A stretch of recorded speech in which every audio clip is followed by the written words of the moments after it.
Une sixième vague alors que la fatigue pandémique est à son comble. Pas clair à prendre un vivre avec ça parce que là, on se vole. Il y a une grosse écœurantite aiguë. Honnêtement, moi, je t'en ai, là.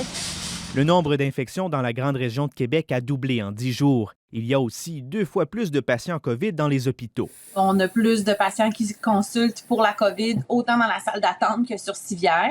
La docteure Berger-Pelletier voit cependant une lueur d'espoir. Beaucoup moins de malades se rendent aux soins intensifs. Le volet sévère de la COVID, là, les gens qui tombaient en grande détresse respiratoire, qui devaient être mis sous ventilateur, dans le coma, ça, on le voit vraiment moins, fort heureusement. Sauf que les scénarios se répètent. Il manque tout près de 1500 employés dans le réseau de la santé de la région. La pression demeure. À chaque fois qu'il y a eu une vague, là, ça a le double effet. On a une augmentation de la patientèle COVID, puis on a une diminution de nos ressources parce que là, tout le monde l'attrape dans le milieu du travail. Il y a beaucoup de mesures que nous n'avons pas. Pour sa part, la santé publique réfléchit. Le port du masque obligatoire sera-t-il maintenu au-delà du 15 avril?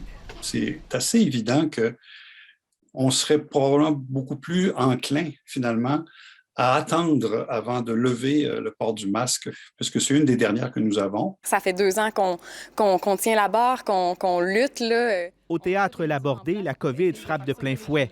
Les représentations d'un spectacle sont annulées pour la semaine. Malheureusement, un deuxième cas s'est déclaré positif dans l'équipe et on a dû annuler parce qu'on n'avait pas une deuxième doublure à mettre sur scène là, comme ça en claquant des doigts.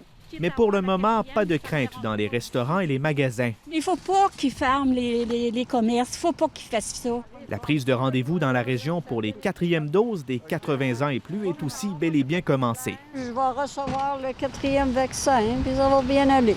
Ici Pierre-Alexandre Bolduc, Radio-Canada, Québec.